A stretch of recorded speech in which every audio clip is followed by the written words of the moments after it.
बिस्मिल्लाहिर्रहमानिर्रहीम।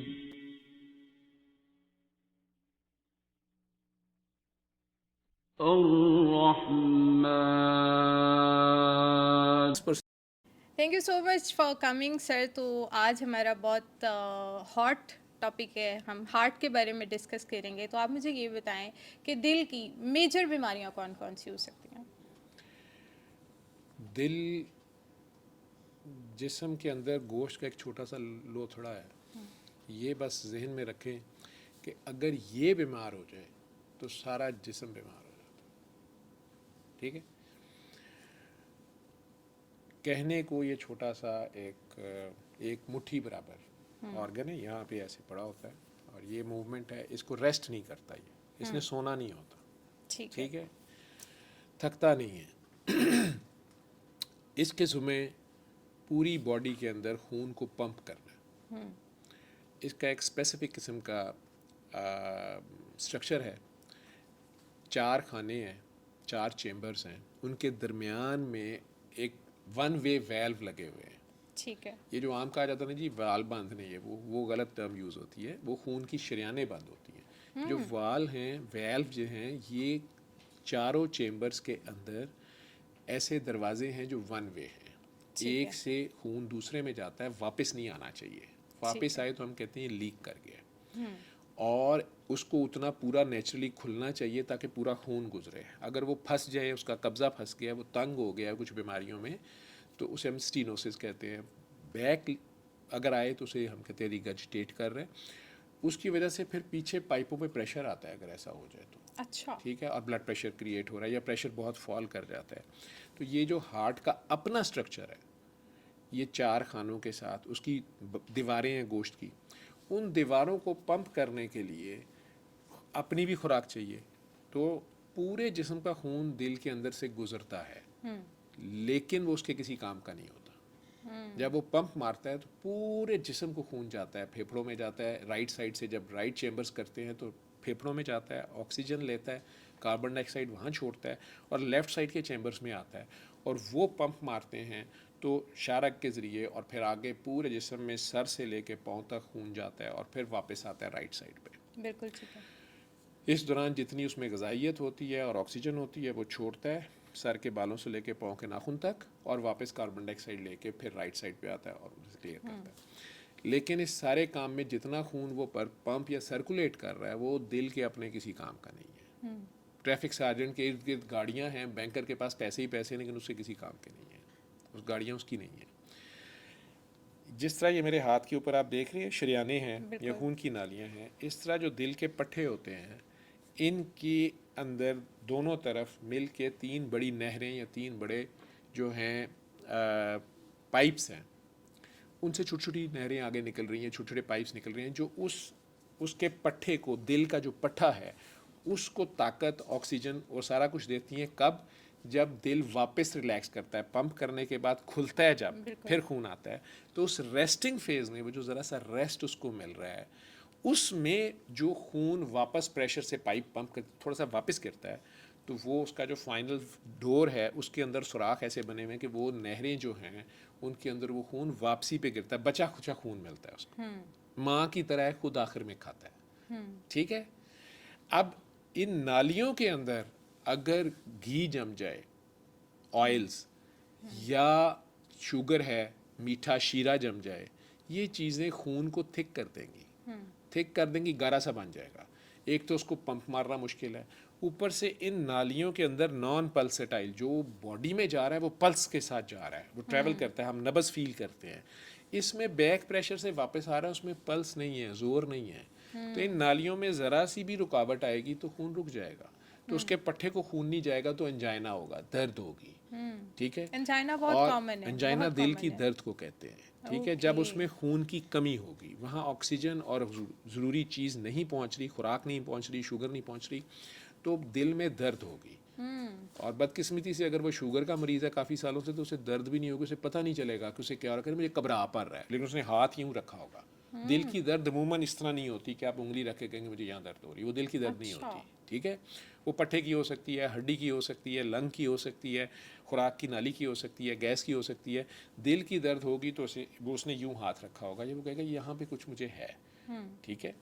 ये होता बिल्कुल सेंटर में है, थोड़ा सा लेफ्ट साइड को ज़्यादा उसका पार्ट होता है, लेकिन दर्द ज़्यादा लेफ्ट साइड पे जाती है, लेकिन राइट साइड के बाजू में भी हो सकती है, गर्दन में भी जा सकती है, दांत में भी जा सकती है। और उसको सांस लगता है कि जैसे सांस आ नहीं रहा, शायद सांस हवा रुकता की कमी है, ऑक्सीजन की कमी है, हालांकि सांस ले रहा होता है, फेफड़े उसके ठीक होते हैं, क्योंकि खून नहीं मिल रहा उसको, उसके पट्टे को, ठीक है। तो उसकी विगर, उसकी ताकत पंप करने की, प्रेशर मेंटेन रखने की, वो ख़राब हो रही है। उसके अंदर जो बिजली का सिस्टम है जिसने उसको चलाई रखना है, ऑटोमेटिसिटी, ये माँ के पेट में 40वें दिन अचानक स्विच ऑन होता है। अच्छा। ये आज तक डॉक्टर्स को नहीं पता कि कैसे होता है, क्यों होता है, और फिर आखिरी सांस तक वो धड़कता है। इसे कहते हैं ऑटोमेटिसिटी। ये दिल के पट्टे का एक ख़ास है जो बाकी जिस्म में नहीं है। तो माँ के पेट में 40वें दिन रूह फूंकी जाती है, या फीटल एक्टिविटी डॉक्टर्स कहते हैं, दिल की कारकर्दगी शुरू हो गई है। हालांकि वो दिल उसका उस तरह काम नहीं कर रहा होता जो बाकी ज़िंदगी उसने काम करना है, उसमें से सिर्फ एक साइड से खून गुजर रहा होता है, माँ की ही ऑक्सीजन उसके काम आ रही होती है। माँ का खून ही यहाँ से उसके जो जुड़ी होती है पाइप माँ के साथ, उसकी प्लेसेंटा के साथ, उसके यूट्रस के अंदर, वो कॉर्ड में से माँ का ही खून आ रहा होता है। माँ के हार्ट की पंप बीट ही उसमें से उस स्पीड से गुजर रही होती है, वो भी साथ फड़फड़ा रहा होता है, एक्सरसाइज कर रहा होता है, लेकिन ये फीटल एक्टिविटी आ जाती है। अब जब वो बड़ा होता है, पैदा हो जाता है और फिर कॉर्ड से कट जाता है, तो उसका हार्ट खुद पंप करना शुरू होता है, उसकी लेफ्ट साइड से भी सर्कुलेशन शुरू होती है, फेफड़े काम करना शुरू होते हैं, एक पूरा सिस्टम ऑन हो जाता है, इंजन ऑन हो गया, मशीन ऑन होगी, तो आखिरी सांस तक उसने करना है।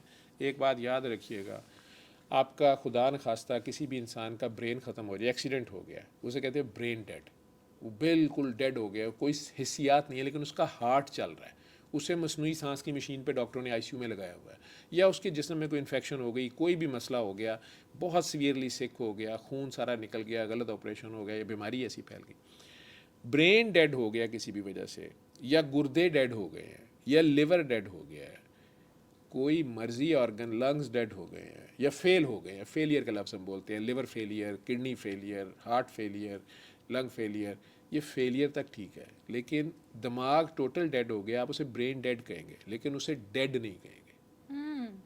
लेकिन हार्ट फेलियर वाले का जिस दिन दिल धड़कना रुक जाएगा, जिस दिन दिल की धड़कन रुक जाएगी, जिस टाइम पे रुकेगी, चाहे वो ब्रेन डेड 6 महीने से पड़ा हुआ था वेंटिलेटर पे, तो उसे डेड तब डिक्लेयर करेंगे जब दिल डेड हो जाए। हार्ट डेड हो गया, तो हार्ट जब दिल फेलियर डेड हो हो गया। जाए तो ए नबी, ये मुर्दा हैं, इनके दिल मुर्दा है। तो ये दिल मुर्दा वो हैं जिनमें एहसास नहीं है। बिल्कुल सही है सर। मर्दों में जो है हार्ट डिजीज़ ज़रा तो रेशो ज़्यादा होती है, औरतों में कभी मतलब बहुत रेयर होता है, कभी हम सुने कि हार्ट अटैक की वजह से डेथ हो गई, लेकिन मर्दों में ये चीज़ बहुत ज़्यादा होती है, तो ऐसा क्यों होता है? मर्दों को अल्लाह ने दिल का दर्द दिया है, और औरतों को अल्लाह ने दर्द ज़ै या प्रेगनेंसी डिलीवरी की दर्द दी है। इसको ऐसे समझ लें, टिल द एज ऑफ मेनोपास 45-50, उसके बाद दोनों में बराबर है हार्ट डिजीज़। जो हार्ट अच्छा। डिजीज़ आप कह रही हैं वो इस्कीमिक हार्ट डिजीज़ कहलाती है, या कॉर्नरी हार्ट डिजीज़। जो दिल की नालियाँ हैं उन्हें कॉर्नरी कहते हैं, जो दिल की बिल्कुल अपनी ठीक है, नालियाँ हैं, बिल्कुल जो उसे ठीक है। खुराक देती हैं, उनके अंदर ब्लॉकेज अगर आए तो आम जुबान कहते वो जी वाल बंद, वाल नहीं बंद, उसकी दिल की नालियाँ बंद है। जो नालियाँ बंद। दिल की नालियाँ खून उसको देती हैं, उनमें कहीं ब्लॉकेज है, 90% से भी ज़्यादा, उसकी ज़रूरत मिनिमम ज़रूरत के मुताबिक नहीं मिल रहा, तो फिर उसमें डॉक्टर्स दवाइयाँ भी देते हैं, ब्लड थिनर्स देते हैं, कोलेस्ट्रॉल और शुगर कंट्रोल करने की दवाइयाँ देते हैं, ब्लड प्रेशर ताकि हार्ट पे लोड ना पड़े, और अगर नहीं गुजारा होता एंटी एंजाइनल्स देते हैं, खून की नाली थोड़ी ढीली रहे, उसके अंदर से खून का फ्लो इजी रहे। लेकिन अगर नहीं होता तो फिर एंजियोग्राफी, एंजियोप्लास्टी की जाती है, स्टेंट्स डाले सर, जाते ये हैं, या फाइनली बाईपास एंजियोग्राफी किया और जाता है। एंजियोप्लास्टी में डिफरेंस क्या है? ये खून की नालियों को मैप करना डाई दे के, कि उनका पहले तो पिक्चर सामने आए कि उसमें कहाँ कहाँ डक्का है और कितना है, ये ठीक है, एंजियोग्राफी है। ठीक उसको है। ग्राफ कर लिया आपने। ओके। अब उन्हें खोलना है, पुराने ज़माने में कैथेटर डाल के उसको हवा बैलून के साथ खोलते थे उस तंगी को, उसे कह देते थे एंजियोप्लास्टी कर रहे हैं। लेकिन अगर आप वहाँ पर एक स्प्रिंग, जैसे बॉल पॉइंट्स में स्प्रिंग होता है, वो स्टेंट है, तो वहाँ पर अगर स्टेंट पहुँचा दी जाए कैथेटर के ज़रिए, यहाँ से बाजू से या यहाँ से मेजर खून की नाली के ज़रिए उसे पहुँचाया जाता है, टांग से भी यहाँ से की जा सकती है। तो वो एंजियोप्लास्टी से अगला स्टेप है स्टेंटिंग कर दी, ठीक है, उसे कहते हैं परक्यूटेनियस स्किन के ज़रिए इम्प्लांट कर दिया वहाँ पे। वो जो तंगी थी उसके अंदर आपने स्प्रिंग रख दिया, ठीक है, एक पुली का काम वो दे रहा, तो वहाँ से ब्लड फ्लो दोबारा मेंटेन कर दिया जहाँ डक्का था। ठीक है। वहाँ कई लोगों में वो मल्टीपल जगह पे होता है, या ऐसी जगह पे होता है जहाँ तक स्टेंट पहुँचानी मुश्किल है, ऐसा एंगल है, तो फिर बाईपास ऑपरेशन भी किया जाता है। तो हार्ट को खोल के यहाँ से दरमियान से आपकी ये बोन जो है इसे काटा जाता है। ये जो आपका रिब केज है ये इस तरह कब्जे हैं पीछे रिब्स के लगे हुए, ये ऐसे स्प्रेडर से खुल जाते हैं। अंदर हार्ट पड़ा हुआ चल रहा है, उसे स्लो डाउन किया जाता है। बॉडी को हम बिल्कुल कार्डियोप्लीजिया उसको बोलते हैं, या पोटेशियम का टीका लगा के बिल्कुल डेड स्लो करके ये रोक देते हैं, हार्ट लंग मशीन पे ले जाते हैं उसकी सर्कुलेशन। वो मशीन उसके ब्लड को एक नॉन पल्सराइड तरीके से चंद घंटे के लिए चलाती है, प्लस उसका बॉडी टेम्परेचर जो है वो 25 to 30 के नीचे ले जाते हैं। अब उसकी बॉडी की रिक्वायरमेंट ब्रेन से लेके किडनीज और जो जिन्हें हर वक्त खून चाहिए वो बिल्कुल फ्रीज़ हो जाते हैं। फ्रीज़ हो जाते हैं तो उन्हें कोई रिक्वायरमेंट नहीं है ऑक्सीजन या कुछ भी नहीं है, तो उस दौरान सर्जन उसके ऊपर स्टिचिंग करता है हार्ट को, ठीक है। तो हार्ट को बिल्कुल रोक के ऊपर स्टिचिंग करनी है, क्योंकि अदरवाइज़ वो हिलता रहेगा तो टांका कहीं से कहीं चले जाएगा। बड़ा बड़ा स्किलफुल काम है, इसलिए हार्ट सर्जन्स जो होते हैं वो बहुत ज़्यादा चार्ज भी करते हैं, उनका बनता भी है, ठीक है। और थोड़े से लिटिड भी होते हैं, वो हार्ट सर्जन होते हैं, ठीक है। लेकिन अब इससे भी आगे टेक्निक्स आ गई हैं बीटिंग हार्ट पे, कि हार्ट बीट कर रहा है लेकिन उसे ज़रा स्लो डाउन कर लिया है, तो उस नाली को बाईपास, जैसे आप शहर की, अब लाहौर की आपने बाहर से ये रोड बनाई है, क्या इसे कहते हैं आप लोग, ये जो रिंग रोड बनाई है, जी जी तो जी बाहर से बाईपास कर दिया, हाई ट्रैफिक को रोक के जगह जगह से आपने बीच में ट्रैफिक और रास्ते दे दिए कि वहाँ आप जल्दी पहुँच जाते हैं। इसी तरह जिस नाली के अंदर ब्लॉकेज है तो उससे आगे ग्राफ लगा दिया, बड़े पाइप में एक लगाया, पाँव से शरेयान ले लेते हैं, बाजुओं से ले लेते हैं, उसमें भी वेन और आर्टीरियल ग्राफ्ट्स ले लेते हैं, या लेफ़्ट साइड के मर्दों की इधर ब्रेस्ट को इतनी ब्लड सप्लाई नहीं चाहिए होती, नाली ये थोड़ी सी, उसको वहाँ से निकाल के लीमा और रीमा कहा जाता है, ये फिल्म एक्टर का नाम नहीं है, राइट इंटरनल मेमोरी और लेफ़्ट इंटरनल मेमोरी आर्टरी, तो उन्हें ग्राफ्ट किया जाता है। ये अच्छा सर्जन या बड़ा सर्जन जो है, यानी उसने रीमा भी लगाई है और लीमा भी लगाई है, थोड़ा सा डिफ़िकल्ट काम होता है, और उसमें टाइम भी थोड़ा होना चाहिए, उसका ग्राफ टाइम भी देखा जाता है। ये नहीं है कि वो सारा दिन बैठ के कशीदा कर ही करता रहे थे, 12 घंटे का बाईपास करके गए कि मैं बड़ा खूबसूरत ग्राफ लगाए ने। फिर आप ये सोच लें कि इस नाली के ऊपर आपने रबर ही, मतलब वो गोश्त पोश की नाली लगानी है, जहाँ वो जुड़े वहाँ किंक ना आए, वहाँ किंक आएगा तो वहाँ फिर टर्बुलेंस होगी और वहाँ फिर क्लॉट आ जाएगा। तो डिस्चार्ज होने से, मरीज के घर से छुट्टी होने से पहले, ऑपरेशन के छुट्टी होने से पहले 20% ग्राफ बंद हो जाते थे। बाईपास फेलियर बहुत ज़्यादा था, ठीक है, इसलिए एक्सट्रीम्स ऑफ एजेस पे या बहुत ही मुश्किल केसेस में किया जाता है। अब स्टेंटिंग को ज़्यादा प्रेफर किया जाता है, इंटरवेंशनल कार्डियोलॉजिस्ट उसको करते हैं। उससे पहले आप उसको दवाइयों के साथ भी मैनेज करने की कोशिश करते हैं। उससे पहले आवाम को बताया जाता है कि अगर वो हेल्दी लिविंग, हेल्दी डाइटिंग रखें और एक्सरसाइज रखें, ठीक है, तो वो इन बीमारी से, इस बीमारी से बच भी सकते हैं। प्लस औरतों और मर्दों का जो फ़र्क है वो टेस्टोस्टेरोन और एस्ट्रोजन का है, इसलिए ख़वातीन को मैं सख्ती से मना करता हूँ कि ओरल कॉन्ट्रासेप्टिव्स या हार्मोनल टैबलेट्स ना लें। वो अल्लाह की तरफ से जो उन्हें प्रोटेक्शन है उसमें इंटरफेयर करती हैं, तो उनकी क्लॉटिंग ज़्यादा हो जाती है, ब्रूजिंग शुरू हो जाती है, टांगों में क्लॉट, ब्रेन में क्लॉट और हार्ट में क्लॉट आते हैं, और उनके भी अंदर हार्ट अटैक फिर जल्दी या यंग एज में मर डेथ भी हो सकती है, ठीक है। प्रेगनेंसी में भी ये हार्मोन सारे ऊपर नीचे हुए होते हैं, इसलिए औरत का इतना बड़ा दर्जा है कि उसके पाँव के नीचे जन्नत आ जाती है एक प्रेगनेंसी के बाद, एक बच्चा डिलीवर करने, उसको पैदा करने के बाद, क्योंकि वो सर पे कफन बांध के ये सारा काम करती है। उस दौरान मर्द साहब के साथ बैलेंस ये किया गया कि उन्हें हार्ट अटैक हो सकता है, स्पेशली अगर वो चीट करें अपनी बीवी से, ठीक है, दो नंबरियों में जाएँ तो। बिल्कुल ठीक है सर। आपने बाईपास का जिक्र किया, तो आज से अगर 5-10 साल पहले देखें तो बाईपास को एक बहुत बड़ी सर्जरी समझा जाता था, लेकिन अब टेक्नोलॉजी शायद वास्ट हो गई है, या क्या रीज़न है कि अब उसको ना उतनी बड़ी सर्जरी नहीं समझा जाता, और कहा जाता है नहीं अब तो भाई टेक्नोलॉजी बड़ी वास्ट है, अब आप आराम से करा लो, कोई इतना इश्यू नहीं है, जैसे हम आम घरों में बातें होती हैं। तो मुझे इसकी रियलिटी बताइएगा। नहीं, आराम से नहीं करा लो। अब बाईपास की तरफ सर्जन्स और डॉक्टर्स खुद कम जा रहे हैं, मजबूरी में जाते हैं अगर स्टेंटिंग नहीं हो सकती, इंटरवेंशन नहीं हो सकती, ठीक है, और पेशेंट सेलेक्ट भी किया जाता है, और कई बार हार्ट सर्जन रिफ्यूज़ कर देता है, वो कहता है कि नहीं नहीं, आपको अब बाईपास का भी फ़ायदा नहीं है, या मैं नहीं कर सकता, ये डिफ्यूज़ डिजीज़ है, सारी नालियाँ ही बंद है, मैंने कहाँ से इसको जाके बाईपास करना है। इसलिए वो भी कम है। लेकिन डेफिनेटली पोस्ट ऑपरेटिव केयर हमारे मुल्कों में, आईसीयू केयर बाद में, मैं 10 साल ये करता रहा हूँ, तो वो स्टैंडर्ड ऊपर आया है, बच्चे ज़्यादा ट्रेन हो गए हैं, एनेस्थीसिया वाले ट्रेन हो गए हैं, परफ्यूनिस्ट ट्रेन हो गए हैं, और अच्छे सर्जन्स भी बाहर से आ गए, और जिन्होंने यहाँ से सीखा उन्होंने भी वक्त के साथ काफ़ी सीख लिया, तो वो स्टैंडर्ड और रिजल्ट्स अच्छे हुए हैं। लेकिन उससे प्रेफर किया जाता है स्टेंट को जितना ज़्यादा, और उससे पहले जितना ज़्यादा दवाई पर रह सके, और उससे पहले जितना ज़्यादा प्रिवेंशन कर सके, बिल्कुल एहतियातें कर सके। लेकिन तो स्टंट बेहतर भी है। आप कितने मतलब मैक्सिमम कितने स्टंट्स हो सकते हैं? मतलब एक पेशेंट को एक साल में 1-2 स्टंट्स डल गए, नहीं नहीं, उसके हर बाद साल नहीं डालने हैं। नहीं नहीं नहीं हर साल नहीं, लेकिन उसके बाद उसने स्मोकिंग नहीं छोड़ी, उसने इस तरह की चीज़ें नहीं छोड़ी, वो बिल्कुल नहीं दोबारा छोड़ी। से उसको हार्ट प्रॉब्लम हुआ, उसको डॉक्टर ने कहा जी अब आपको एक दफ़ा दोबारा से स्टंट आपका ऐड होगा, लेकिन उसके बाद फिर क्या है कि मतलब ऐसा हो सकता है कि आप अपनी हैबिट्स भी चेंज नहीं कर रहे और आप कह रहे हैं कि बस हम अब स्टंट्स के सहारे ही ज़िंदा रह लें। नहीं तो स्टंट्स के सहारे फिर अगर उसको खुदा न खास्ता दोबारा अटैक हो जाता है, स्टंटिंग के बाद भी हो जाता है, साल 2 साल के बाद या जल्दी भी, उसकी लिविंग स्टैंडर्ड पे, उसकी स्ट्रेस लेवल पे भी कम कर रहा है, उसकी बाकी मल्टीपल फैक्टोरियल्स हैं, शुगर है उसकी नहीं कंट्रोल हो रही, या कोई और भी मसाइल हैं, या लाइफ ही इतनी स्ट्रेसफुल है, तो फिर दोबारा एंजियोग्राफी करके देखा जाता है। कई बार स्टेंट के अंदर ब्लॉक आ जाता है। वैसे तो जो अच्छी स्टेंट्स हैं, ड्रग इल्यूटिक स्टेंट्स ज़रा महंगी हैं, वो ही अब डाली जाती हैं, प्रेफर की जाती हैं, और मरीज़ को फिर ये बताया जाता है कि आपने ये जो ब्लड थिनर है ये नहीं छोड़नी, ये खाते रहना है, या कोलेस्ट्रॉल की और शुगर का इलाज साथ जारी रखना है, ब्लड प्रेशर कंट्रोल रखना है।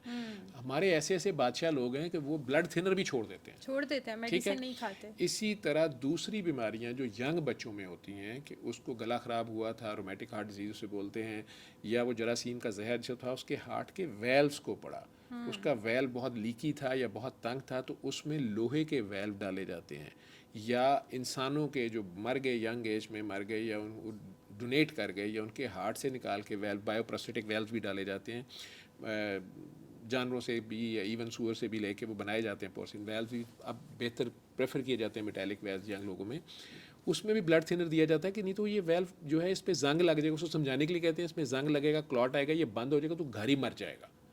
इवन देन हमारे लोग वो दवाई रोज़ शाम 6 बजे वो खानी होती है, 1 या 2 या आधी गोली या 2.5 गोलियाँ, उसको लेवल बताया होता है कि ये तुम्हारा INR का या पीटी का टेवर इतना होना चाहिए, तुमने 15 दिन या महीने बाद ये कराते रहना है, तो माशाल्लाह ठीक रहोगे सारी ज़िंदगी।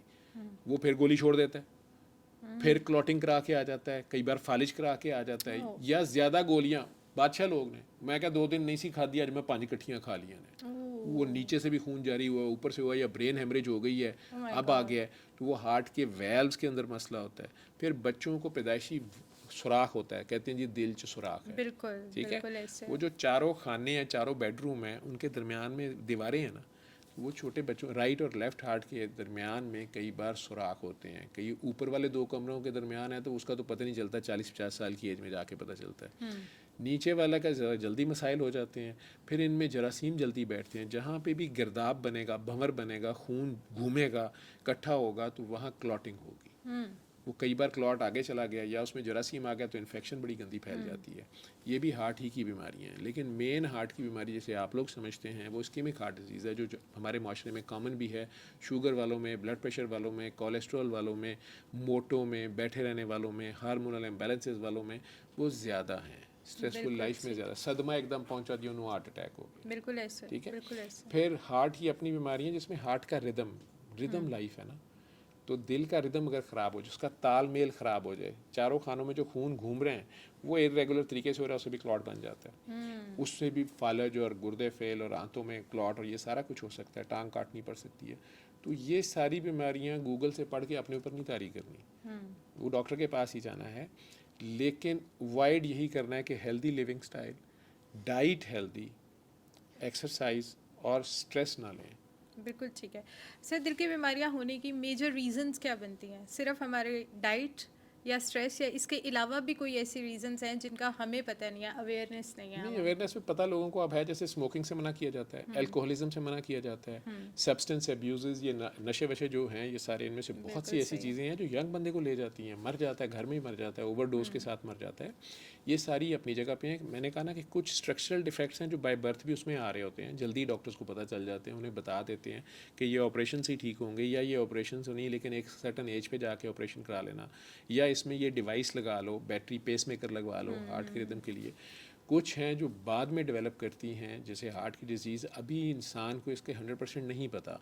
आप स्मोकिंग को भी 100% उसमें इंक्रिमिनेट नहीं कर सकते, लेकिन उसकी एसोसिएशन देखी गई है कि जो सिगरेट ज़्यादा पीते हैं, अल्कोहल ज़्यादा लेते हैं, नशे ज़्यादा, उनमें ज़्यादा है, ठीक है। या जो ज़्यादा डाइट, जैसे फास्ट फूड डाइट ले रहे हैं, या एक फ़िज़िकल एक्टिविटी कम है, या स्ट्रेसफुल लाइफ है, उन लोगों में ये बीमारी ज़्यादा है। तो उसकी एसोसिएशन उसके साथ है, चाहे वो उसकी वजह नहीं है, उसमें ज़्यादा टेंडेंसी है। फिर कुछ एंडोक्राइन डिजीज़ उससे कह लें, या हार्मोनल इम्बैलेंसेज हैं, जैसे थायराइड उसका फंक्शन कम कर रहा है, तो उसके कोलेस्ट्रॉल लेवल्स और वैसे ही बहुत ज़्यादा हो जाएंगे और ब्लड थिक हो जाएगा, तो वो भी उसको हार्ट डिजीज़ हो सकती है। फिर दिल के पट्टों की अपनी बीमारी होती है, एक तो बनने में ही उसमें प्रॉब्लम आ जाती है, बहुत मोटे होते हैं तो वो पंप नहीं उतना मार सकते, उसमें अंदर खून उतना नहीं समा सकता, वो स्टिफ हो जाते हैं, और उसकी इलास्टिक ज़रूरत से ज़्यादा टाइट हो गई, हार्ट की जो इलास्टिक ऐसे समझ लें, और अगर वो ज़रूरत से ज़्यादा ढीली पड़ गई, कार्डियोमायोपैथीज हम उन्हें बोलते हैं, दिल फैल गया है, तो वो भी हार्ट फेलियर से चला जाएगा। फिर फेफड़ों की कुछ बीमारियां हैं जिनकी वजह से दिल की राइट साइड के ऊपर ज़्यादा प्रेशर आ जाएगा, उसमें भी सिगरेट बहुत ज़्यादा रोल है उसका, प्ले करती है, तो वो राइट साइड का हार्ट फेल हो जाएगा, पाँव पे सोजें, टांगों पे सोजें पड़नी शुरू हो गई और सांस खराब होना शुरू हो गया, ये भी बीमारी उसी में शामिल है। हेल्दी लिविंग के लिए हेल्दी हार्ट बहुत ज़रूरी है, और दिल में कहते हैं अल्लाह रहता है, रब्बुल आलमीन रहता है, तो रहमतुल्लिल आलमीन भी हर जगह साथ होते हैं, तो अगर वो दोनों इकट्ठे रहें साथ और आप उनके साथ रहें तो दिल की बीमारी नहीं होती। बहुत सारे यंगस्टर्स को बहुत जल्दी सांस चढ़ने लग जाता है, उनकी एक्टिविटी इस तरह की नहीं भी होती, लाइक उनको बात करते करते भी बहुत जल्दी हार्ट बीट उनकी तेज़ हो जाती है, उनको सांस चढ़ना शुरू हो जाता है, इसकी रीज़न उसमें उसे हम पैनिक अटैक भी कहते हैं, एनजाइटी भी होती है, समटाइम्स वो सिंपल एनजाइटी होती है, समटाइम्स वो हेल्थ एनजाइटी है, उसने पढ़ लिया कहीं से, उसने किसी अंकल को हार्ट अटैक होते देख लिया या सुन लिया है, अब वो हर वक्त बैठा कर मुझे भी हो रहा है, उनके सिम्टम्स सुन लिए हैं कि हार्ट अटैक से पहले उनका सांस फूला था। अगर दिल की दर्द किसी को होती है या किसी को शक पड़ ही गया है, तो वो दिल में अनयूजली प्रेशर आ रहा है, बोझ आ रहा है, दिल एकदम से मतली सी हो रही है, या सांस लग रहा है बंद बंद हो रहा है, पसीने ठंडे आने शुरू हो गए हैं और दिल पे बोझ आ रहा है, वो ज़रूर डॉक्टर के पास जाए। एस्प्रिन की आधी गोली मुंह में रख ले, अगर उसे कभी उससे एलर्जी नहीं हुई है, पहले भी खा लेता था, डिस्प्रिन की गोली रख ले, ज़रूर हॉस्पिटल जाए, ईसीजी कराए, या ब्लड का एक टेस्ट होता है ट्रोपोनिन जो 4 घंटे बाद पॉजिटिव आएगा। अच्छा डॉक्टर उसे पिक भी कर सकता है कि नहीं ये रियल हार्ट ही है, हार्ट में प्रॉब्लम आ रही है, हार्ट साउंड सुन के उसे पता चल सकता है। नहीं एनजाइटी है तो वो हल्की सी को ट्रैंक्लाइज़र उसे दे देगा, तसल्ली माइसिन दे देगा, और बहुत श्योर होना है उसने तो 4 घंटे बाद फिर ईसीजी भी करेगा, ब्लड टेस्ट भी करा लेगा। लेकिन आप अपने आप को सेव करने के लिए ये ज़रूर करें कि आप घर से ही थोड़ी खांसी ज़रूर करें, डीप उससे हार्ट की तरफ ब्लड ज़रा ज़्यादा जाना शुरू होता है। एक्सर्शन फ़ौरन छोड़ दें, एक्सरसाइज या उस वक्त कोई वज़न उठा रहे हैं, कुछ कर रहे हैं, छोड़ दें, सीढ़ियाँ ना चढ़ें, दूसरे को बता दें, वो आपको आराम से गाड़ी में बिठा के वो ले जाए, या बुला लें एम्बुलेंस को। आपकी एक्सर्शन जितनी कम होगी हार्ट पे उतना कम लोड होगा, ठीक है। आप जब आंखें ही बंद करते हैं तो हार्ट की बीट जो है वो 10 की स्पीड से 10, यानी अगर वो 80 पे चल रहा था पर मिनट तो वो 70 पर मिनट पे आ जाएगा, सोते हुए और 60 पे आ जाएगा, तो उसकी डिमांड भी उतनी कम हो जाएगी ना, रिक्वायरमेंट भी उतनी कम हो जाएगी। तो आप उसको थोड़ा सा रेस्ट दे दें। एंजाइना के पेशेंट्स को पता होता है कि अगर वो फ़ौरन रुक जाते हैं, बैठ जाते हैं, तो उनका एंजाइना बेहतर हो जाता है, या ज़ुबान के नीचे गोली नाइट्रेट्स हम उन्हें कहते हैं वो रख लेता है, या स्प्रे कर लेता है, तो वो 5 मिनट के अंदर अंदर उसकी खून की नाली दोबारा से ढीली पड़ के उधर खून की, क्योंकि कई बार वो प्रोटेक्शन में भी टाइट हो जाती है, ठीक है। तो एंजाइना उसे कहते हैं दिल की दर्द, उसे दिल की दर्द होती है तो बेसिकली दर्द उसकी दोस्त होती है, वो उसको बता रही होती है कि कोई मसला है तो ज़रा बैठ जाओ यार, ठीक है, रेस्ट कर लो। सर बहुत सारे लोग कहते हैं कि ये खुद से आप टैबलेट भी ना रखें, इससे आपको फालिज होने का भी शायद खतरा है, या अगर ऐसा कोई इससे सीन सर है? दर्द होती है बहुत ज़्यादा, कुछ लोगों को सर दर्द होती है, और ये आप डॉक्टर से, अगर डॉक्टर आपको प्रेस्क्राइब करे कि आपको हार्ट ही का मसला है, आपको एंजाइना ही होता है, तो आपने ये मेडिसिन रखनी है। डॉक्टर ने नहीं कहा तो आप खुद से ना रखते रहें, वो जो साइकी के पेशेंट बन जाते हैं ना खाम खा। नहीं होता है ना कि अगर अब आपको घर बैठे कोई ऐसा प्रॉब्लम फील हुआ है और आपको लग रहा है कि नहीं भई ये मुझे हार्ट का ही प्रॉब्लम हो रहा है, तो वो जल्दी से खुद तो से भी आप टैबलेट रख खांसी लेते करें, हैं। डिस्प्रिन की आधी गोली रख लें मुंह में, और लेकिन हॉस्पिटल जाएं, एक अच्छे डॉक्टर को दिखा दें, हार्ट की फैसिलिटी में चले जाएं, या किसी भी अच्छे हॉस्पिटल की इमरजेंसी में चले जाएं, वहाँ डॉक्टर आपको अपने तरीके से असेस करेगा, ईसीजी भी हो जाएगी। आपको अब ये सिम्टम अपने याद कर लें, और अगर आपको अच्छा डॉक्टर होगा, खामखा आपको डरा नहीं रहा, तो वो आपको बता देगा कि यार ये आपने सिर्फ आप खौफ खा गए हैं, ये हार्ट का मसला नहीं है। ऐसे लोग हैं जो उसके बावजूद नहीं मानते और पीछे पड़ के एंजियोग्राफी कराते हैं कि नहीं आप मेरी एंजियोग्राफी करें, ठीक है। और कई बार डॉक्टर्स कर देते हैं, और मेरे ऐसे पेशेंट्स भी मेरे पास आए हैं जिन्होंने 4-4 बार एंजियोग्राफी 6 महीने बाद कराई हुई है। डॉक्टर्स उसको कह रहे हैं कि यार ये 2 साल के लिए कम से कम ये तुम्हारी नालियाँ जो है ना, कम से कम इनमें कुछ चेंज आएगी भी ना तो 2 साल लगेंगे। अब ये एंजियोग्राफी कराई तो मैंने वो फिर किसी और डॉक्टर के पास जाके 6 महीने बाद फिर एंजियोग्राफी करा। जेब में पैसे होने चाहिए, दिमाग में खराबी होनी चाहिए, तो वो भी होते हैं पेशेंट्स, ठीक है। बिल्कुल ठीक है। क्या हम अपनी डाइट में कुछ ऐसी चीज़ें ऐड कर सकते हैं जिससे हमारी दिल की सेहत अच्छी रह सके? हलाल डाइट हो, पहले किसी को खिला लें फिर खुद खा लें, पाक भी कर लें, साफ़ डाइट है लेकिन उसे पाक भी कर लें। ठीक है। उसके साथ आप उसमें ज़्यादा मुरगन ग़िज़ाएँ ना लें, एक भूख रख के खाएं, कभी पेट भर के ना खाएं। मैदा जो है ये दिल का सबसे पहला दोस्त होता है। दिल को जब भी खून की कमी आती है, मैदा अपनी खून की नाली जो है उसे उधार देता है दिल को, थोड़ा सा खून डाइवर्ट उधर करने देता है, या दिल खुद भी छीन के ले लेता है। इतनी यारी दोस्ती है इनकी आपस में, इकट्ठा मैदे के ऊपर ही दिल बैठा होता है। तो वो इतनी दोस्ती है कि वो पहले ही कहता है यार तड़फड़ा, चाहे उसको ज़रूरत है। तो वो मैदा अब अगर फ़ौरन काम करने लगा, अभी आपने खाना खाया है तो उसको चाहिए, उसने उसको खुराक को हज़म करने के लिए गूंदना है, तो उसकी फ़िज़िकल एक्टिविटी का टाइम आ गया है, उसे 3-4 घंटे के लिए वो चाहिए। अब आपने मैदे को भी ओवरफिल कर लिया है तो उसको ज़्यादा ज़ोर लगाना पड़ेगा, तो वो दिल से जो उसने उधार खून उसे दिया हुआ था वापस मांगेगा। दिल बेचारे को पहले ही, और ये काम भी उसके ऊपर आ रहा है, दिल ने ही प्रोवाइड करना है, तो दिल देगा नहीं, दोनों की खींचातानी में एंजाइना हो जाएगा। तो मरीज़ कहते हैं डॉक्टर साहब मुझे खाना खाने के बाद दर्द होती है, मुझे कहते हैं पोस्ट प्रेंडियल एंजाइना, ठीक है। तो फिर हम उसे कहते हैं कि आपने भूख रख के खाना है। सरकारी द्वारा तो बता गए लेकिन कौन मानता है, तो 4 घंटे बाद फिर खा लेना यार, दोबारा भी वज़ीर आज़म बन सकते हो, क्या हो गया, मतलब थोड़ा खा लो। बिल्कुल ठीक है। वज़ीर आज़म नहीं, मतलब घर में बैठे खा सकते हैं आप, तो बिल्कुल थोड़ा खा लें आप, लेकिन एक वक्त में पेट ना भरे कि आपको बहुत डकार ज़्यादा की गुंजाइश एकदम भी ना से आए, मत खाएं। ठीक है ना। तो वो जब आप थोड़ा खाते हैं तो मैदा जो है वो थोड़ा काम करता है, लेकिन दिल पे लोड नहीं आता, और दिल को जो उसने उधार दिया हुआ है वापस नहीं लेता देगा, तो दिल का गुजारा चल रहा होता है, यारी दोस्ती बिल्कुल चलती सही है। है। लेकिन मजबूर ही ना कर दें आप दोस्त को। बिल्कुल सही है। एक्सरसाइज करने से भी हमारी दिल की बीमारी का खतरा थोड़ा कम हो जाता है? ख़तरा कम भी हो जाता है और एकदम से अटैक हो भी सकता है कि अगर आपको डॉक्टर ने बताया कि आपको क्रिटिकल लीजन है और आप स्टेंट डलवा लें, या आपको वेल में ये मसला है, आपने इस लेवल तक की एक्सरसाइज करनी है, आपने वॉक करनी है, लेकिन आपने हैवी एक्सरसाइज नहीं करनी, और छड्डो जी डॉक्टर डरांदे ही ने, ठीक है। वो मैं तो जी वेट चुक्या कुछ भी नहीं होया, दूसरे दिन भी कुछ नहीं होया, तीजे दिन जड़ा होना सी हो गया, दसन जोगा भी नहीं रहा, ठीक है। तो उसमें आप एक्सरसाइज ज़रूर करें, डॉक्टर ने जो बताया वो करनी है, डेली वॉक और वो सारा कुछ करें, ताकि पूरे जिस्म में खून का दौरा होगा।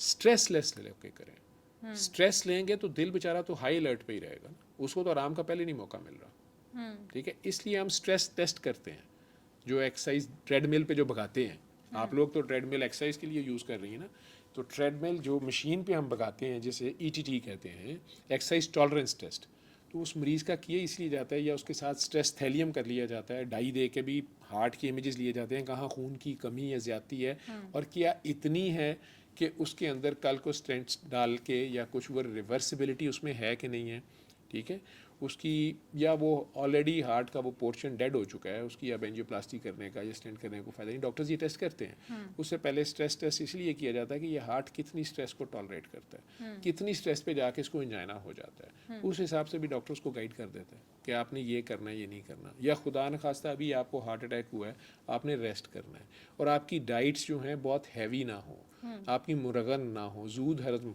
खुराक हो आपकी, और आपने जी अभी सिर्फ वॉशरूम जाने की इजाज़त है पहले वीक में, और आपने बेड पे रेस्ट करना है, दूसरे वीक में डॉक्टर इंसिस्ट कर रहा होता है कि नहीं अब आप घर में थोड़ा चला फिरा करें, ठीक है। अगर आपको एंजाइना होता है, हम एंजियोग्राफी की तरफ जाएंगे। एक एंजियोग्राफी तो हार्ट अटैक के पहले घंटे में अगर आप पहुंच गए तो फौरी की जाती है, अच्छे सेंटर में जहाँ हार्ट सर्जरी की भी फैसिलिटी है, तो उसे प्राइमरी PCI हम उसे बोलते हैं, कि फौरी तौर पे उसे स्टेंट डाल दिया तो उसके हार्ट के डैमेज को बहुत कम आप रख सकते हैं या बचा सकते हैं मेजर डैमेज से। लेकिन अगर वो लेट पहुंचा है तो फिर उसको बाकी ज़रूरी तिबी इमदाद दी जाती है, एंजियोग्राफी बाद में की जाती है, और फिर स्टेंटिंग और वो सारा कुछ किया जाता है। लेकिन उसे गाइड कर दिया जाता है कि आपने जी महीने के बाद आप अपने बीवी के पास भी जा सकते हैं, या सेक्सुअल एक्टिविटी रिवाइव कर सकते हैं। लेकिन वो साहब जो हैं वो कह रहे हैं कि नहीं मैंने अभी जिम जाना है, तो वो फिर अपने आप को तंग करेंगे, ज़ख्मी दिल को भी तंग कर लेंगे, या महीने बाद भी वो बेड से नहीं हिल रहा, वही मुझे कुछ हो जाएगा, ये साइकोलॉजिकल बिहेवियर्स हैं।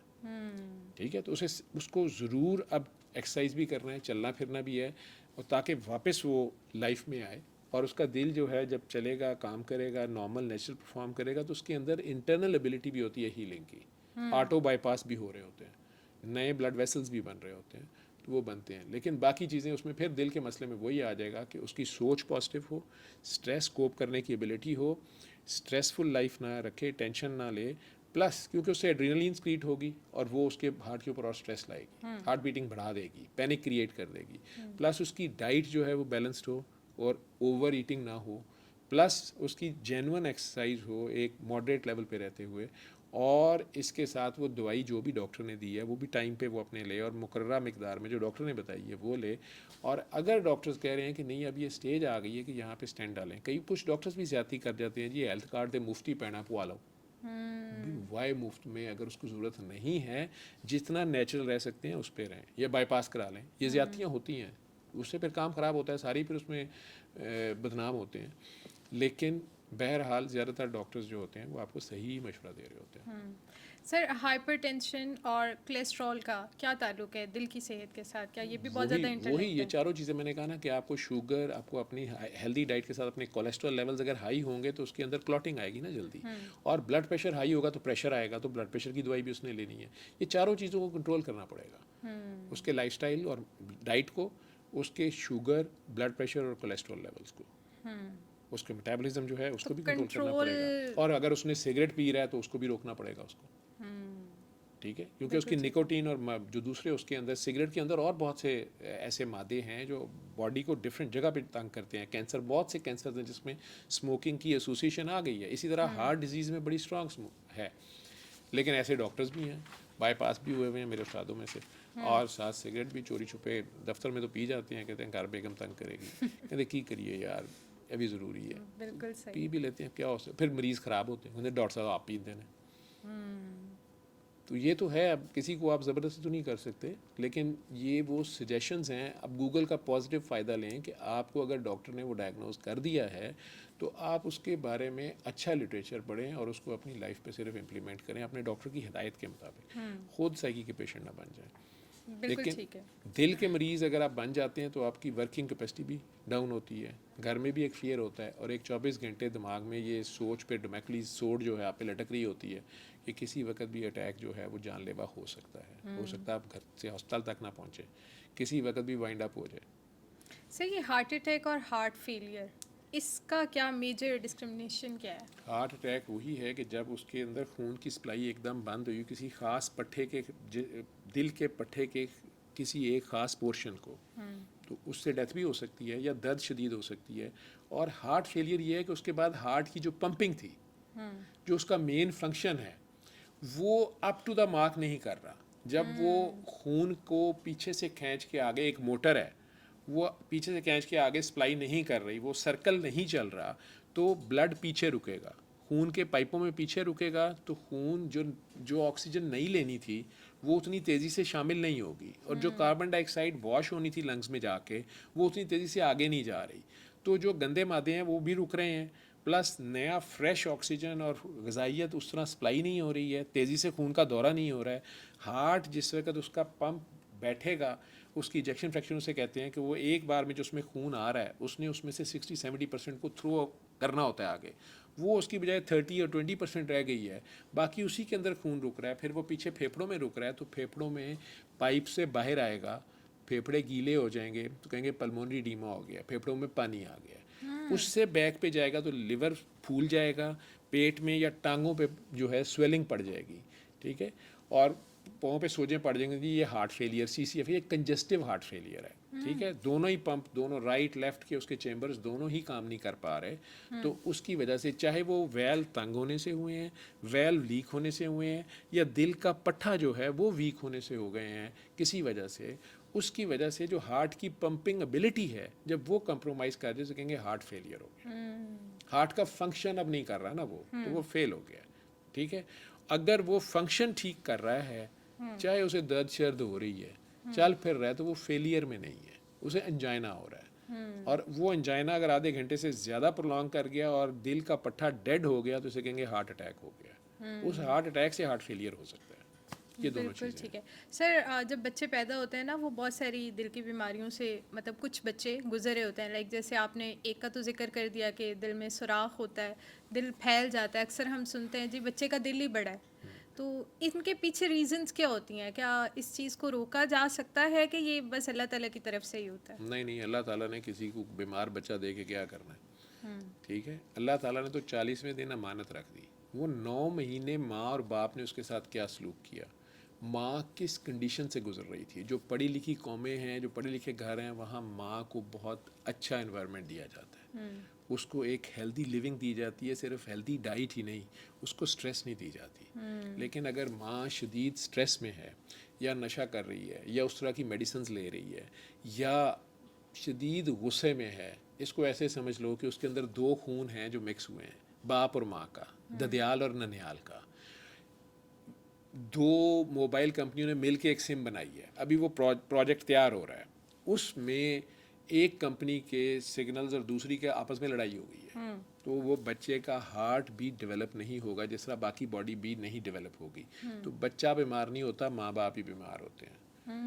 ठीक है, आप आटा गूंदते हुए उसमें पानी की बजाय थोड़ी शराब डाल दें तो बाद में खानी तो पड़ेगी, तो इफ़ेक्ट तो आएगा। तो वो मनफी सोच, वो नफ़रत जो है, माँ को जो गुस्सा चढ़ गया ससुराल वालों पे या अपने खामद पे, या बाप हराम कमा के ला रहा है या बाप को उस पर गुस्सा, उसे टॉर्चर दे रहा है, तो उस बच्चे पे भी टॉर्चर हो रहा है। तो स्ट्रक्चर जो है वीक होगा। बेस जब जिस इमारत की बुनियाद जो है उसमें कमज़ोरी आ गई, तो वो इमारत जो है फिर जब तैयार होगी तो वो कमज़ोर होगी। इसी तरह उसका दिल भी जो है वो डिफेक्टिव होता है। ऑटोम्यून डिजीज़ बड़ी जल्दी बच्चों में आती हैं जब वो इस ऐसे माहौल में बढ़ते हैं। तो लड़कियों में एक बीमारी बहुत ज़्यादा है, वो जो सिंग गाने गाती है गोरी, मुझे उसका नाम भूल गया, SLE बीमारी जिसको हो गई थी, तो ल्यूपस एरिथमेटोसिस जिसे कहते हैं, या आर्थराइटिस है, जुवेनाइल आर्थराइटिस बच्चों में हो जाता है, या और भी ऑटोम्यून डिजीज़ हैं। इनकी बेसिस यही हैं कि उनका थॉट प्रोसेस में नफ़रत, हेट्रेड होती है। वो फिर बड़े होके माँ के साथ बाप से नफ़रत करते हैं मिलके, या बाप से मिलके ना माँ से करते हैं। सिंगल पेरेंट के साथ रह रहे हैं और वो उसे कह रहा है कि दूसरा जो था ना वो बड़ा हरामी था। तो बच्चा उससे नफ़रत कर रहा है तो वो अपने 50% से नफ़रत कर रहा है, वो अपनी बॉडी पे नफ़रत कर रहा है, तो उसके इफ़ेक्ट्स आएंगे उसके ऊपर। ठीक है, इसी तरह जो बच्चा बाय बर्थ इस तरह पैदा हो रहा है, डॉक्टर्स ने उसमें कई जरासीम को भी इंक्रिमिनेट किया है कि माँ के वेजाइनल एरिया में ही कुछ ऐसे बग्स होते हैं, ऐसे जरासीम होते हैं जो अगर बच्चे के साथ मिक्स हो गए तो बच्चे को डिफेक्ट्स हो सकते हैं। बाय बर्थ अंधा भी बेचारा हो सकता है, और वो सारा कुछ, वो सारी चीज़ें, वो जरासीम आए कहाँ से, वो क्यों आए, वो बाकी औरतों में क्यों नहीं है। ठीक है, अगर उसके मल्टीपल सेक्स पार्टनर्स है वहाँ से भी मसला हो सकता है। उसकी हेल्दी लिविंग नहीं है, वो सफाई सुथराई का ख्याल नहीं रख रही, पाकी का ख्याल नहीं रख रही, या बाप भी ऐसा हरामी है, तो ये सारे इफ़ेक्ट्स आएंगे। लेकिन ये बातें मैंने तो कर दी हैं, डॉक्टर्स नहीं करेंगे। डॉक्टर्स ये बातें आपको कोई नहीं किसी को कहेगा। ठीक है, आपके पास मरीज़ आ गया, वो कहेंगे हाँ जी अल्लाह दी मर्ज़ी। अल्लाह की मर्ज़ी ये है कि अल्लाह ने जो कानून बनाए हैं वो नहीं चेंज करेगा। फ़िलहाल इस दुनिया में रहने के लिए उसने जो डूज़ और डोंट्स बता दिए हैं, जो कुरान बता दिए है, जिन लॉज पे ये यूनिवर्स खड़ी है, उसके बारे में आपको बता दिया ये करना ये नहीं करना। आप उसके बावजूद कर रहे हैं। आप मोटरवे पे 200 की स्पीड पे गाड़ी चला के गाड़ी उल्टा के बैठे हुए हैं, तो वो ट्रैफिक पुलिस वालों ने नहीं उल्टाई है। तो वो क्या क्या बीमारी हो सकती है जो बाय बर्थ बच्चों में आ जाती है दिल की? उनका दिल जो है हो सकता है उसका स्ट्रक्चर ही ठीक नहीं बना, 4 खानों की बजाय 2 खाने हैं, दरमियान वाली दीवारें नहीं बनी। वो कहते हैं इनके अंदर सुराख हैं और बहुत बड़े बड़े सुराख हैं। ठीक है, उसके अंदर उसके जो ऑटोमेटिसिटी का जो स्ट्रक्चर, जो केबल उसके अंदर थी जिसने पूरे हार्ट को एक रिदम से कॉन्ट्रैक्ट कराना था, वो कंडक्शन में ही डिफेक्ट्स हैं, हार्ट बीटिंग ही उसकी डिस्टर्ब है बाय बर्थ ही। ठीक है, छोटे होते उसे पेसमेकर लगाना पड़ रहा है, या उसके हार्ट की इलास्टिक वीक है, मसल्स की, वो बिल्कुल फैला हुआ हार्ट है, वो लोड उठा ही नहीं सका, जल्दी उसकी डेथ हो गई। या वो बहुत ही स्टिफ हार्ट है, ज़रूरत से ज़्यादा सख्त है, कहते नहीं बड़े सख्त दिल का बंदा है, ਇਹਦਾ अब्बा बड़ा सख्त दिल दा सी ते अब्बे दा बच्चा भी फिर हो जाएगा। ठीक है, तो वो पट्ठे उसके बहुत स्टिफ हैं, तो वो उतने कंप्लाइंट नहीं है कि उसके अंदर ब्लड पूरा आए और वो फिर आगे पंप करे, वो भी जल्द ही बेचारा मुख्तलिफ बीमारियों का शिकार हो जाएगा। जब दिल ही कमज़ोर है तो बाकी आर्गन्स को पूरा खून नहीं जब मिलेगा तो वो भी ग्रो नहीं कर सकेंगे, वो भी उतने स्ट्रांग नहीं होंगे, उनका फंक्शन भी उतना अप टू द मार्क नहीं होगा, तो उसके कॉन्सिक्वेंसेस तो सफ़र करने पड़ेंगे उस बेचारे को। तो जो बाय बर्थ इस तरह की दिल की डिजीज़ होती हैं, तो ये कितने % चांसेस होते हैं कि ये ठीक हो सकें? इनमें कुछ करेक्टेबल होती हैं, ऑपरेशन करके डॉक्टर्स उन्हें ऑपरेट कर लेते हैं। लेकिन एक ऑपरेट भी बहुत छोटी एज में नहीं करते, आई थिंक। कुछ बच्चों को जल्दी ऑपरेट किया जाता है, कुछ बहुत छोटी सी बीमारी होती है, जैसे अल्लाह ने ही निज़ाम रखा होता है कि उसके जो दिल की जो कि सिर्फ राइट साइड काम कर रही होती है और माँ का ही खून आ रहा होता है, तो वो लेफ़्ट को बाईपास करके एक छोटा सा चैनल खुला होता है, हम उसे पेटेंट डक्टस आर्टीरियोसिस बोलते हैं, जो कि बर्थ के बाद बड़ी तेज़ी से बंद हो जाता है, लेफ़्ट साइड अपना रोल ले लेती है। कुछ बच्चों में वो बंद नहीं होता, कुछ माँ दवाइयाँ ऐसी खा रही होती है या कोई हार्मोनल इम्बैलेंस ऐसा होता है कि वो नहीं बंद होती, तो बच्चे के अंदर वो अब जो उसकी माँ के पेट में 9 माह में उस चीज़ ने उसको फ़ायदा दिया था, अब वो उसको नुकसान दे रही है क्योंकि वो एबनॉर्मल है।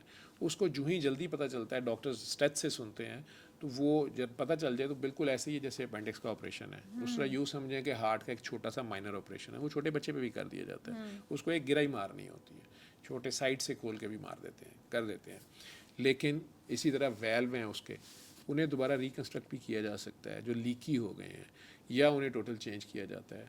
जो दिल के अंदर सुराख जिसे लफ्ज़ बोला जाता है, वो ऊपर वाले जो 2 खाने, छोटे खाने जो हैं दिल के, उनके अंदर सुराख हो, तो उसमें अब इस तरह के डिवाइसेस आ गए हैं कि ओपन हार्ट सर्जरी करने की बजाय एंजियोग्राफी की तरह वो एम्ब्रेला उसमें डाल दी जाती है, डिवाइस डाल दिया जाता है, वो वहाँ जाके स्टक कर दिया जाता है और वो दोनों साइडों को बंद कर देता है, तो बड़ा अच्छा वो तालमेल कायम हो जाता है वापस। लेकिन बड़े वाले खाने जो हैं, नीचे वाले जो मेजर खाने हैं हार्ट के, उनके अंदर वो सुराख छोटा मोटा बहुत ही माइनर सा, और आवाज़ बहुत आ रही है, तो डॉक्टर्स कहते हैं खैर आप वो कुछ नहीं है, बस आप कभी कोई ऑपरेशन कराएं, दांत का प्रोसीजर कराएं, गायनी का प्रोसीजर कराएं, तो अपने डॉक्टर को बताएं मुझे VSD है, मुझे ये है, ताकि वो एंटीबायोटिक पहले से दे दें, वहाँ जाकर कोई इन्फेक्शन ना बैठे। अदरवाइज़ आपको कुछ भी कराने की ज़रूरत नहीं है। लेकिन अगर वो ज़्यादा बड़ा सुराख है तो उसे फिर ओपन हार्ट सर्जरी से ही बंद किया जाता है, और जितनी जल्दी ऑपरेट किया जाए वो बेहतर होता है, ताकि लेफ़्ट साइड के जो प्रेशर्स हैं वो राइट से ज़्यादा ही चाहिए होते हैं। अगर वो राइट साइड के प्रेशर्स वो मार खा खा के राइट साइड स्ट्रांग हो जाए और वो लेफ़्ट को ब्लड फ्लो को ही ऑपोजिट कर दे, फिर ऑपरेशन करने का भी फ़ायदा नहीं होता। मरीज़ हर वक्त नीला रहता है, ऑक्सीजन उसकी बॉडी में पूरी नहीं जाती है, सूनर और लेटर उसने मरना ही होता है, हम उसे एजनमेकर सिंड्रोम बोलते हैं। तो इसलिए हार्ट के बड़े अच्छे डॉक्टर्स अब आ गए हैं बच्चों के, मैं नाम ले लेता हूँ, मेरे उस्तादों में मसूद सादिक साहब हैं। सो पाकिस्तान में, पंजाब में ही इज़ पाइनियर, और बड़ा अच्छा जेन्युइन इंसानों से बड़ी मेहनत की, पैसा भी उन्हें अल्लाह ने दिया होगा, लेकिन उन्होंने मेहनत बड़ी की बच्चों पे, और सारा उसने इसमें काफ़ी काम किया। और जब यहाँ पर बच्चों की हार्ट सर्जरी नहीं हो रही थी, तो इवन वो अच्छे सेंटर में लोगों को गाइड करते, कभी इंडिया चले जाएँ, आप वहाँ चले जाएँ, यहाँ पर भी वो अच्छे डॉक्टर्स जब आ गए तो उन्होंने वो भी किया, और भी लोग हैं, बड़ी अच्छी टीम्स बिल्कुल हैं। ठीक है। लेकिन वो फ़ायदा तब है जब आप अच्छे डॉक्टर को दिखाएं, फिर उसकी एडवाइस को मानें, अपनी सोच तो पॉजिटिव कर लें। वो ठीक है, माँ बाप सूरह रहमान सुनेंगे तो बच्चा ठीक हो जाएगा, लेकिन कौन सुनता है? बिल्कुल ठीक है सर। आप क्या दिल की सेहत अच्छी रखने के लिए कोई स्पेसिफिक विटामिन या कोई सप्लीमेंट्स रेकमेंड करते हैं? नहीं, अपने Q10 एंजाइम और इस तरह की चीज़ें बताई जाती हैं लोगों को खामखा उस साइड पे ले जाने के लिए। अपनी डाइट अच्छी रखें और अपनी सोच अच्छी रखें, और अपनी फ़िज़िकल एक्टिविटी जो है वो ज़रूर रखें, वो अपनी रात की नींद ज़रूर पूरी करें। ठीक है, ये चीज़ें ठीक है। रखें। और सर अगर दिल का कोई प्रॉब्लम हो जाए, ठीक है, तो उसके अर्ली वार्निंग साइंस क्या हो सकते हैं? डिपेंड करता है, उसकी हार्ट बीट जो है वो इरेगुलर हो सकती है, उसको सांस फूलना शुरू होता है हार्ट वाले को, लेटने पे सांस ख़राब ज़्यादातर उसका होता है, बैठे बेहतर रहता है, लेटने पे ख़राब होता है, या एक्सर्शन पे ख़राब होता है। ब्लड प्रेशर बहुत ज़्यादा या बहुत कम होना शुरू हो जाता है, तो वो उसे एक बार अच्छे डॉक्टर को, किसी भी अच्छे फिजिशियन को या हार्ट फिजिशियन को दिखा लेना चाहिए। अगर वो एक बार क्लियरेंस दे देते हैं तो फिर उस बात को मान लेना चाहिए, उसे साइकी का मरीज़ ना बन जाए। बिल्कुल ठीक है। तो सर कितने टाइम टेन्योर के बाद आपको एक दफ़ा अपना प्रॉपर कंप्लीटली चेकअप करवा लेना चाहिए, और किस एज ग्रुप में स्पेसिफिकली करवाना स्टार्ट कर देना चाहिए? अगर आप माशाल्लाह 30, 35, 40 साल की एज तक ठीक रहे हैं, आप कोई अच्छी स्पोर्ट्स भी करते थे, आपको कोई मसला नहीं हुआ, यू कैरी ऑन विद, 40 पे आके आप एक जनरल अपना हेल्थ चेक करवा सकते हैं, करवा लें आप। ठीक है, कई बार जॉब पे कर दिया जाता है, और आप जब नई जॉब लेते हैं तब भी आपके टेस्ट होते हैं, सारा कुछ होता है, वो ठीक ही होता है। लेकिन अगर आपको कोई भी सिम्टम्स इस तरह के आने शुरू हुए हैं कि अनयूजुअल किस्म का सांस फूल रहा है चलने से, जितना आप पहले चल रहे थे उससे नहीं चला जा रहा है, दिल पे बोझ सा पड़ता है, तो वो आप ज़रूर एक बार चेकअप करवा लें अपना, और अपने शुगर लेवल्स, अपने कोलेस्ट्रॉल लेवल्स 14 घंटे के फास्ट के बाद अपने ब्लड कोलेस्ट्रॉल लेवल्स वो आप करवा लें। अगर वो सारा कुछ ठीक है, सिगरेट भी आप नहीं पीते, नशा भी आप नहीं करते, किसी से आपकी कोई दुश्मनियाँ भी नहीं हैं और आपकी थॉट प्रोसेस भी अच्छा है, तो फिर आपको ज़रूर कोई स्ट्रेस ऐसी है बैक ऑफ माइंड में जो आपको तंग कर रही है या आपकी एंजाइटी ऐसी है, वो हो सकती है। फिर वो हम आखिर में रखते हैं। और आपकी हार्ट का जैसे अल्ट्रासाउंड है उसे इको बोलते हैं, इकोकार्डियोग्राफी की है डॉक्टर ने, स्ट्रक्चरल डिफेक्ट कोई नहीं है आपका, ईसीजी आपकी ठीक है। स्टिल अगर आप बहुत ही हैं कॉशियस तो फिर आपकी सीटी एंजियो अब आ गया, हार्ट का सीटी स्कैन कर लिया जाता है, उसमें एंजियोग्राफी के बगैर ही, सुई लगाए बगैर आपको पता चल जाता है। स्टिल अगर आप बहुत ही हैं तो फिर गोल्ड स्टैंडर्ड ये है कि एंजियोग्राफी कर ली जाए, उसी खून की नालियों को भी अंदर से देख लिया जाए, मैप आउट कर लिया जाए, इसमें कोई ब्लॉक नहीं है। उसके बावजूद भी ऐसे मरीज़ हैं कि उसके बावजूद कहते हैं डॉक्टर साहब तो नहीं समझ आ रही, मैंने दिल का मसला है। ठीक है। ठीक है सर, हार्ट की हेल्थ अच्छी रखने के लिए क्या कोई आप प्रैक्टिकल टिप्स ऐसी देना चाहें अपनी कि सोच अच्छी रखें, ठीक है, इसके अपनी अलावा सोच मुस्बत रखें, ठीक है, अपने मालिक से जुड़ के रखें, आपने जो भी उसका नाम रखा हुआ है, मुखलिस रहें, सिंसियर रहें, आप किसी की आ ना लें, किसी को आप तंग ना करें, आपको नहीं तंग करता, और कोई करेगा तो अल्लाह देख लेगा। बिल्कुल ठीक है। डायबिटीज़ के पेशेंट्स के बारे में कहा जाता है कि इनको हार्ट अटैक होता है ना तो इनको पता नहीं चलता, तो ऐसा क्यों कहा जाता है और इनके अर्ली वार्निंग साइंस क्या हो सकते हैं? शुगर का मरीज़ जिसको शुगर हुए कुछ 4-5 साल हो गए हैं और चाहे उसने कंट्रोल भी रखी है लेकिन मोटापा है, वेट रिड्यूस नहीं किया, एक्सरसाइज नहीं किया, कोलेस्ट्रॉल भी साथ है, या थायराइड भी उसका ठीक नहीं काम कर रहा है, या ब्लड प्रेशर हाई है, या सिगरेट नहीं छोड़, वट लेकिन शुगर के साथ उसकी जो नर्व्स हैं जिन्होंने उसको सिग्नल्स देने होते हैं, दर्द के पाँव सुन्न हो जाते हैं उनके, बिल्कुल इसी तरह यूँ समझ लें उनका दिल सुन्न हो जाता है। तो उन्हें दर्द हो रही होती है, उन्हें फील नहीं हो रही दर्द होती। जो खून की कमी है दिल की नाली में वो है, लेकिन उन्हें दर्द नहीं हो रही, यानी उस तरह उन्हें दर्द फील नहीं हो रही। ठीक है, सिग्नल आ रहा है, उसको परसीव नहीं कर रहा वो दर्द की जिसने सिग्नल्स लेके जाने थे वो नर्व जो है वो सुममुन बुकमुन उम्यून हो गई है। ठीक है, अब उसने उसका हाल ही, लेकिन उसको होगा तो सही कुछ, तो एक तो कई बार तो सडन डेथ हो जाती है, उसको पता ही नहीं होता, वो बैठा ट्रैंकलाइज़र खा रहा होता है, वेलियम खा लो जी, दूसरा मशवरा दे रहा हो लेक्सोटा खा यार, ठीक है, लेकिन उसको कहना घबरा पै रहा है। अच्छा, ये घबरा का अगर कोई भी डॉक्टर सुन रहे हैं मुझे इसकी अच्छी अंग्रेज़ी ज़रूर बताएं। ठीक है, हमें नहीं समझ आती, हाउस जॉब से सुनना शुरू किया था, मरीज़ के अंदर घबरा पै रहा है। ठीक है, तो घबरा कई सिचुएशंस में पड़ रहा होता है, लेकिन शुगर के मरीज़ को दिल की, मैंने फिर कहूँगा कि उसको इस जगह के ऊपर बोझ फील हो रहा होता है, उसका सांस बंद हो रहा है, दर्द नहीं हो रही, सांस उसको लग रहा है बंद हो रहा है। ठीक है, अचानक से हो रहा है, ठंडे पसीने आने शुरू हो जाएंगे। ठीक, उसके चेहरे की रंगत दूसरों को नज़र आएगी कि इसकी हीमोग्लोबिन वैसे तो 15 है, ये माशाल्लाह आटा कट्टा है, इस वक्त तो ऐसे हो गए जैसे इसकी 2 भी हीमोग्लोबिन नहीं है या 5 नहीं है, पैलर बोलते हैं हम उसको। ठीक है, चेहरे का रंग उड़ जाएगा उसका, पीला हो जाएगा, खौफ में जैसे हो जाता है, क्योंकि हार्ट एकदम से चूँकि खुद स्ट्रेस में गया है और हार्ट सोच के खून पंप करना शुरू हो गया है, तो खून का दौरा जो है चूँकि हार्ट की तरफ कम आ रहा है, तो बाकी सारी बॉडी में इंटेंस वेजो कंस्ट्रिक्शन हम उसे बोलते हैं, वो ब्रेन अपनी तरफ से करने की कोशिश करेगा, यार दिल को सारे खून उधर दे दो, 2 मिनट तुम सारे रहन दो। ठीक है, तो स्किन भी पीली और ठंडी पड़ जाएगी, कोल्ड एंड क्लेमी हो जाएगा, ठंडे पसीने आने शुरू हो जाएंगे, मतली सी शुरू हो जाएगी। ठीक है, उल्टी भी आ सकती है। ठीक, और लगेगा जैसे सांस यहाँ से बंद है, ये शायद हवा नहीं है कमरे में, ऑक्सीजन शायद बंद है। बाजुओं को लगेगा जैसे किसी ने कड़े पहना दिए हैं, दोनों बाजू शायद हैवी हो गए हैं, या लेफ्ट वाला पर्टिकुलरली, क्योंकि ये खून की नाली दोनों आपस में शेयर कर रहे होते हैं, या नर्व इधर की इकट्ठी होती है, तो या गर्दन में जा रहा है, दाढ़ में भी कई बार दर्द सी जा रही होती है, वो समझता मेरे दाढ़ में दर्द है। तो ये शुगर वाले को इस तरह के साइन आ रहे होते हैं। अगर उसकी शुगर भी हाई है तो और मसला और होगा, नज़र भी थोड़ी सी धुंधली हो रही होगी, वट जो भी है, या शुगर ठीक है, वो यार शुगर इस टाइम ठीक है, लेकिन उसने ओवर द ईयर्स जो खून की नालियों में पंगा डालना था तो किसी एक नाली में वो धक्का ज़्यादा हो गया, तो दर्द नहीं उसको फील हो रही, लेकिन उसको बाकी सारे वार्निंग साइंस आ रहे हैं। खांसी करे और हॉस्पिटल जाए और ECG कराए, सिर्फ घबरा का इलाज ना करता रहे, ਕਿਸੇ ਦਾ ਕੀਤਾ ਕਰਾਇਆ ਨਹੀਂ ਹੈਗਾ, ਉਹ ਕਿਸੇ ਨੇ ਕੀਤਾ ਕਰਾਇਆ, ਉਹਨੇ ਨਜ਼ਰ ਲਾਤੀ, ਇਹਨੇ ਹੁਣੇ ਹੀ ਕਿਹਾ ਸੀ ਤੁਸੀਂ ਬੜਾ ਖਾਂਦੇ ਹੋ। ठीक है, मियाँ साहब तुसी तो खाते हो पता ही नहीं लगता। ठीक है, तो वो हार्ट अटैक हो रहा होता है, मौत पड़ रही होती है, यानी पड़ सकती है, तो वो फ़ौरन जाए ECG कराए और हार्ट के डॉक्टर को या किसी भी डॉक्टर, अच्छे डॉक्टर को इमरजेंसी में चेक कराए, तो मैंने कहा कि ब्लड टेस्ट फिर किया जाएगा, ट्रोपोनिन आई का टेस्ट शुरू में भी कर लिया जाएगा और 4 घंटे बाद फिर कई बार किया जाता है कि क्या वो लेवल्स ऊपर आ रहे हैं, तो उससे कंपैरेटिव से भी पता चल जाता है। लेकिन अलामात ये हैं जो मैंने आपको बताई। बिल्कुल ठीक है, thank you so much sir, thank you very much.